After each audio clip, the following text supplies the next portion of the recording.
Friends, TSPSC group 1కు సంబంధించినటువంటి results ఈ నెల 7వ తారీఖున అయితే రిలీజ్ అయితే చేయడమే జరిగింది. దాని తర్వాత ఎవరైతే ముందు చూపు ఉన్నోళ్ళు, ఎవరైతే కాన్ఫిడెంట్ ఉన్నారో వాళ్ళందరూ ప్రిలిమ్స్ ఎగ్జామ్ రాసినప్పటి నుంచి మెయిన్స్కి అయితే ప్రిపేర్ అయితే అవుతూనే ఉన్నారు. సో వాళ్ళు మనకంటే ఎంతో కొంత ముందు అయితే ఉండడమే జరిగింది.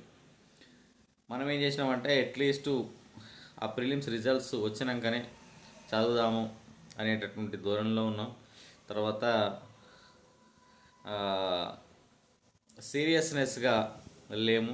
కాకపోతే ఏంటంటే ఇప్పుడు ఫైనల్గా మనం ప్రిలిమ్స్ అయితే క్వాలిఫై అయితే అయినాం. సో మనకు ఒక మంచి అవకాశం ఫ్రెండ్స్, ఎందుకంటే మనకు టీఎస్పీఎస్సీ గ్రూప్ 3 కానీ గ్రూప్ 4 కానీ లేకపోతే గ్రూప్ 2 కానీ క్రాక్ చేస్తే గ్రూప్ 1 సర్వీసులకు రావాలంటే చాలా టైం పడుతుంది.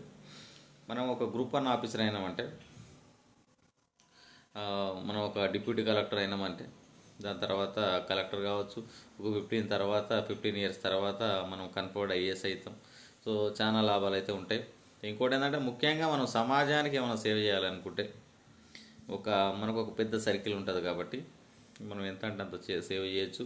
సో మన దగ్గర పవర్ ఉంటుంది. సో ఈ పోస్టులు అనేవి చాలా ఇంపార్టెంట్ పోస్టులు ఇవి. సో వీటి కోసం కొంతమంది అయితే హాస్టల్లో ఉండి అన్ని పనులను పక్కన పెట్టేసి చదవడం అయితే జరుగుతూ ఉన్నది. అయితే కొంతమంది ఇంకా నెగ్లెక్ట్ చేస్తూ ఉన్నారు. సో నేను మీకు చెప్పేది ఏంటంటే, సో మీరు కూడా ప్రిపరేషన్ అయితే స్టార్ట్ చేయండి. డైలీ 8 నుంచి 10 గంటలు చదవాలి. మనం చదివితేనే మనం క్రాక్ చేయగలుగుతాం.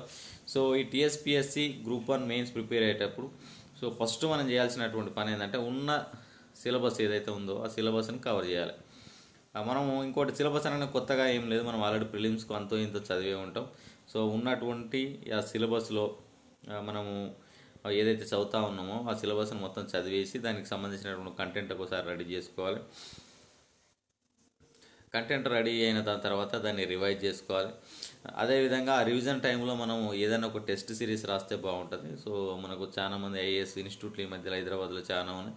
సో ఏదో ఒక దాంట్లో జాయిన్ అయ్యి రాస్తే బాగుంటుంది. సో అట్లా చేసిరంటే సో మెయిన్స్ ఆన్సర్ రైటింగ్ గురించి మనకు యూట్యూబ్లలో చాలా ఛానల్స్ మెయిన్స్ ఆన్సర్ రైటింగ్ ఎట్లా రాయాలో మనకు చెప్తా ఉన్నాయి. సో వాటిని ఫాలో కండి. సో ప్రిలిమ్స్ క్వాలిఫై అయ్యారంటే మీరు 4 లక్షల మందిలో ఈ దరిదాపులో 30,000 మెంబర్స్లో అంటే మీరు నిజంగానే చాలా సీరియస్ ఆస్పిరెంట్స్ అని చెప్పేసి అనుకోవచ్చు. సో మీకు ఒక మంచి అవకాశం అనమాట. ఇంకోటి ఏంటంటే గ్రూప్ 1 మెయిన్స్ అనగానే చాలామంది స్టూడెంట్స్ అంటే ఇప్పుడు క్వాలిఫై అయిన 30,000 మందిలో సో టఫ్ కాంపిటీషన్ అంటే ఓన్లీ 10,000 మందిలోనే ఉండేటటువంటి ఆస్కారం ఉన్నది. కాబట్టి సో మీరు సిన్సియర్గా చదివి ప్రతి క్వశ్చన్ కనుక మంచిగా ప్రజెంటేషన్ చేయగలిగితే ఖచ్చితంగా గ్రూప్ 1లో ఏదో సర్వీస్ అయితే మీకైతే వచ్చేటటువంటి ఆస్కారం అయితే ఉన్నది. సో ఇక నుంచి నెగ్లెక్ట్ చేయకండి. సో ఎవరైనా గ్రూప్ 1 ప్రిపేర్ అయినటువంటి ఆస్పిరెంట్స్ కోసం అని చెప్పేసి సో నేను ఒక వాట్సాప్ గ్రూప్ సపరేట్ క్రియేట్ చేద్దాం అనుకుంటున్నాను. సో అక్కడ మీరు ఎన్ని గంటలు చదువుతారో మీరు షేర్ చేస్తే సో వేరే వాళ్ళతోటి ఏ విధంగా పోటీ ఉన్నది, సో మీకు మంచి మోటివేషన్ కూడా వస్తుంది. సో సందర్భం వచ్చినప్పుడు మనం ఎట్లా ప్రిపేర్ అవుతున్నాము అది కూడా డిస్కస్ చేసేటటువంటి ఆస్కారం ఉంటుంది. మన నాలెడ్జ్ కూడా షేర్ చేసుకునేటటువంటి ఆస్కారం ఉంటుంది. కాబట్టి సో ఒక వాట్సాప్ గ్రూప్ను కూడా తీసుకురావడం అయితే జరుగుతూ ఉన్నది friends. So group 1 prelims qualify అయిన వాళ్ళు సో మీ యొక్క ఆల్ టికెట్ నెంబర్ని అందులో నాకు ఇచ్చినట్టయితే నేను ఆ గ్రూప్లోనైతే యాడ్ చేయడం అయితే జరుగుతుంది. సో ఆ వాట్సాప్ గ్రూప్ యొక్క లింక్ నేను కింద షేర్ చేసిన మీరైతే ఒక్కసారి అయితే నాకైతే మెసేజ్ పెట్టండి.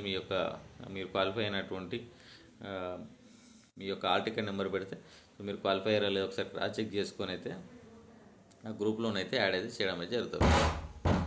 ఓకేనా? So thank you. ఈ వీడియో నచ్చిందని అనుకుంటున్నాను. వీడియో నచ్చితే లైక్ చేయండి, ఫ్రెండ్స్ కూడా షేర్ చేయండి.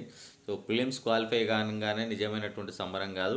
సో మనం నిజమైనటువంటి సంబరం ఎప్పుడంటే మనం మెయిన్స్లో క్వాలిఫై అయినప్పుడు మాత్రమే మనకు నిజమైనటువంటి పండుగ ఫ్రెండ్స్. సో మెయిన్స్లో క్వాలిఫై అవుదాం. సో ఏదో ఒక సర్వీస్ని అయితే ఖచ్చితంగా సాధించే ప్రయత్నంలో అయితే ఉందాం.